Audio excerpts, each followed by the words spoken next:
इतिहास और एवोल्यूशन के बारे में पढ़ते आ रहे हैं, तब से हमारे दिमाग में काफी सारे सवाल पनप चुके हैं। आज से कुछ 300 से 400 साल पहले हम सिर्फ इस बात का ही अंदाजा लगाया करते थे कि आखिर धरती पर जीवन की शुरुआत किस तरह से हुई होगी और कैसे कैसे वो सभी जीव आगे जाकर विकसित हुए होंगे। और भी नए नए सवालों के जवाब ढूंढने का मन करता है।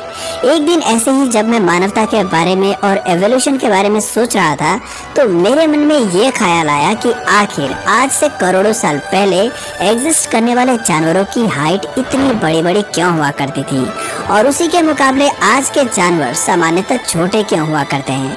कुछ ऐसे ही मेरे दिमाग में ये सवाल भी आया कि अगर हमारे सभी पूर्वज आज से तकरीबन 4 से 5 मिलियन साल पहले सिर्फ मांसाहारी जीवन पर ही निर्भर रहा करते थे, तो उनको ऐसी क्या जरूरत पड़ी कि उन्हें अचानक से शाकाहारी जीवन में आना पड़ा।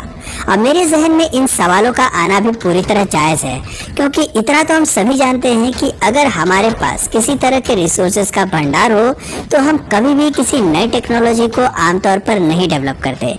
अब ये भी हम हमेशा से जानते हैं कि दुनिया में मांसाहारी जीवन जीने के लिए खाने का अंबार लगा हुआ है। फिर आखिर ऐसी कौन सी घटना घटी जिसके चलते हमारे पूर्वजों को अचानक से शाकाहारी भोजन की तरफ स्विच करना पड़ा। आज के इस वीडियो में हम आपको उन सभी अनसुने और अनकहे सवालों के जवाब देने वाले हैं, जिनके बारे में शायद आपने कभी सोचा भले ही ना हो, पर उनके जवाब आपकी सोच बदल कर रख देंगे। तो ऐसे ही कुछ रोचक और विचित्र सवालों के जवाब जानने के लिए चलिए शुरू करते हैं आज के इस रोमांचक वीडियो को।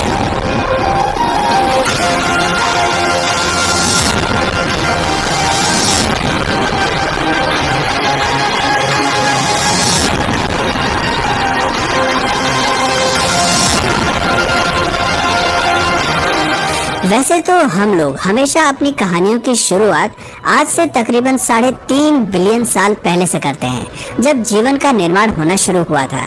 लेकिन आज का हमारा ये किस्सा शुरू होता है आज से लगभग 300 मिलियन साल पहले से, जब धरती पर डायनासोर से भी पहले ट्राइलोबाइट्स का राज हुआ करता था। इनके बारे में बेसिकली आप ये समझ लीजिए कि ये हमारे सालों पुराने पूर्वज हैं, जिन्हें आप बड़े बड़े जानवरों की उपाधि पाने वाले सबसे पहले ऑर्गेनिजम्स के नाम से जान सकते हैं। ट्राइलोबाइट्स के प्रकट होने के पहले आमतौर पर ऑर्गेनिज्म सिर्फ 1.5 से 2 फीट तक के हुआ करते थे, लेकिन इनकी उत्पत्ति के बाद से धरती पर 3 से 3.5 फुट के जानवर आने लगे, जिसे आप सीधे सीधे ये कह सकते हैं कि इस दौर के बाद से जानवरों के आकार में वृद्धि होना शुरू हो गई। इसके बाद जो धरती के जीवन पर विकास की लहर दौड़ी, तो फिर उस लहर ने कभी भी पीछे मुड़कर नहीं देखा। देखते ही देखते 2 करोड़ सालों में ये 3 से 3.5 फीट के ट्राइलोबाइट्स कब जाकर 85 फीट के ड्रेडनॉट्स में बदल गए, पता ही नहीं चला। यह सिलसिला शायद अनंत काल तक यूं ही चलता रहता, लेकिन ईश्वर को शायद कुछ और ही मंजूर था, जो बयां ही सही पर रचनात्मक की ओर एक पहला कदम था।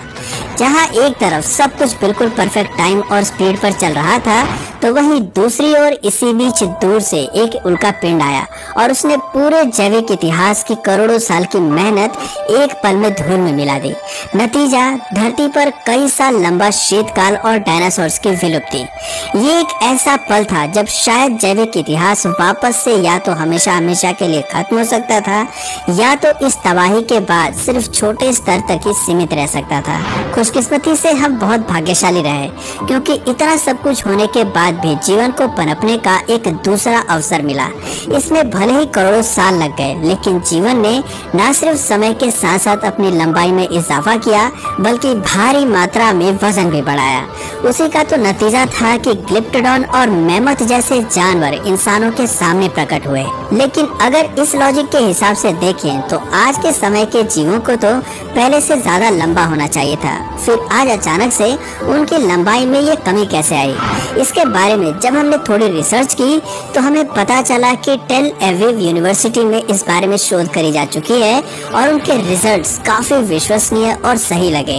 हुआ क्या था कि पहले के जमाने में सभी जानवर अपने अपने हिसाब से जीवन जिया करते थे, जिनमें से सामान्यतः शाकाहारी जीव तो पेड़ पौधे में ही व्यस्त रहते थे, और वहीं दूसरी ओर मांसाहारी जीव सिर्फ नियमित मात्रा में ही शिकार किया करते थे। इसके अलावा उनकी रिप्रोडक्शन स्पीड भी इतनी ज्यादा नहीं थी, जिस वजह से उनके शिकार करने की जरूरतें भी जरूरत से ज्यादा नहीं बढ़ी। पर ये सब कुछ बदल गया जब धीरे धीरे आज से लगभग 1.5 मिलियन साल पहले अर्ली ह्यूमंस धरती पर आए। जब उन्होंने आज से तकरीबन 15 लाख साल पहले शिकार करने की काबिलियत हासिल कर ली, तो उन्होंने इसी काबिलियत के दम पर कई बड़े बड़े जानवरों को अपना शिकार बनाना शुरू कर दिया। हमारे पूर्वजों के ऐसा करने के पीछे मुख्यतः 2 कारण थे। पहला तो ये कि उनके पास ऐसी तकनीकें और ऐसे हथियार हुआ करते थे जिसकी मदद से वो बड़े बड़े जानवरों का बड़ी ही आसानी से शिकार कर लिया करते थे। इसके अलावा बार बार किसी एक जानवर का या फिर किसी छोटे जानवर का शिकार करने से अच्छा था कि हमारे पूर्वज एक बार किसी बड़े जीव की हत्या कर ले। इससे न सिर्फ हमारे पूर्वजों की एनर्जी बची, बल्कि उन्हें अपने जीवन की बाकी क्रियाओं के लिए भी समय मिल गया। अब इंसानों की उत्पत्ति के पहले क्या सिनेरियो था कि जितने भी जीव उस समय एग्जिस्ट करते थे वो एक नियमित मात्रा में ही रिप्रोडक्शन की प्रक्रिया को अंजाम दिया करते थे, जिससे कभी भी धरती पर इंस्टेबिलिटी नहीं आई। पर उन्हीं जानवरों के मुकाबले इंसानों ने अपनी जनसंख्या को बहुत ही ज्यादा तेजी से बढ़ाया, जिसकी वजह से न सिर्फ हमारी जनसंख्या में अत्यधिक वृद्धि देखने को मिली, बल्कि हमारी खपत में भी बहुत बड़ा उछाल आया। अब ज्यादा खपत का मतलब ज्यादा खाने का इंतजाम करना, और उस वक्त खाने का इंतजाम सिर्फ जानवरों के मांस के माध्यम से ही किया जा सकता था। इसी कारणवश अपना और अपने परिवार का भरण पोषण करने के लिए जहाँ पहले एक इंसान सिर्फ एक जीव का शिकार किया करता था, उसने धीरे धीरे अपने परिवार का पेट भरने के लिए 2 से 3 विशालकाय जीवों को एक दिन में मारना शुरू कर दिया।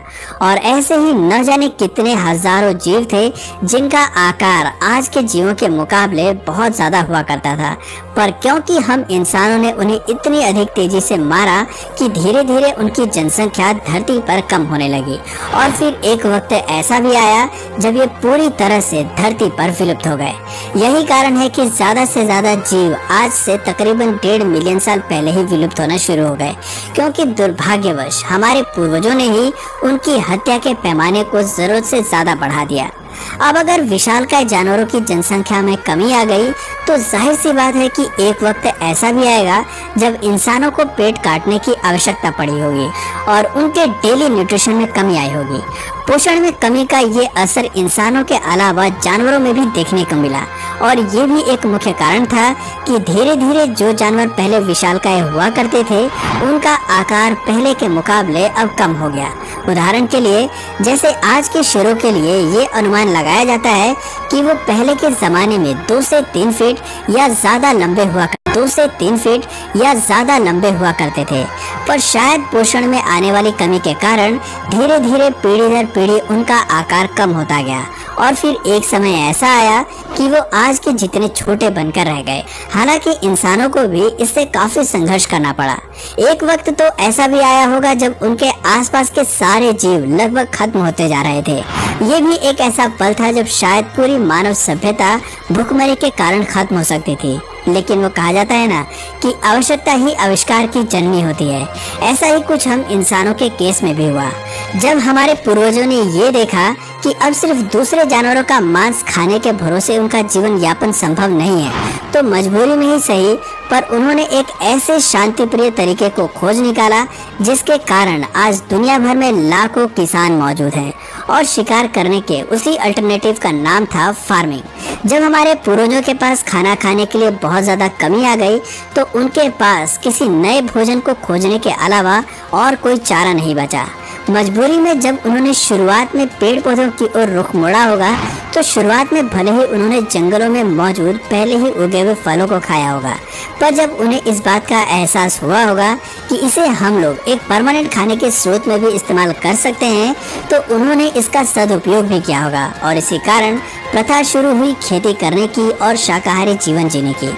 धीरे धीरे ज्यादा से ज्यादा लोग शाकाहारी जीवन की ओर अपना रुख मोड़ने लगे, और दुनिया भर में खेती करने का और फलों और फूलों के भरोसे अपना जीवन यापन करने का कॉन्सेप्ट काफी जोरों शोरों से फैल गया।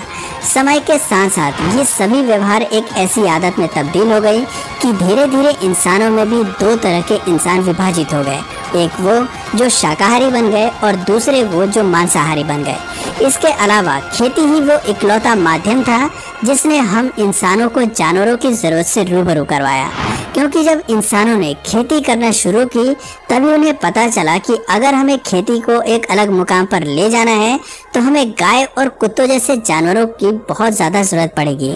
ऐसा इसलिए क्योंकि जानवरों की मदद से जिस स्तर पर खेती की जा सकती थी वो केवल इंसान के बल पर उस स्तर पर खेती कर पाना असंभव है।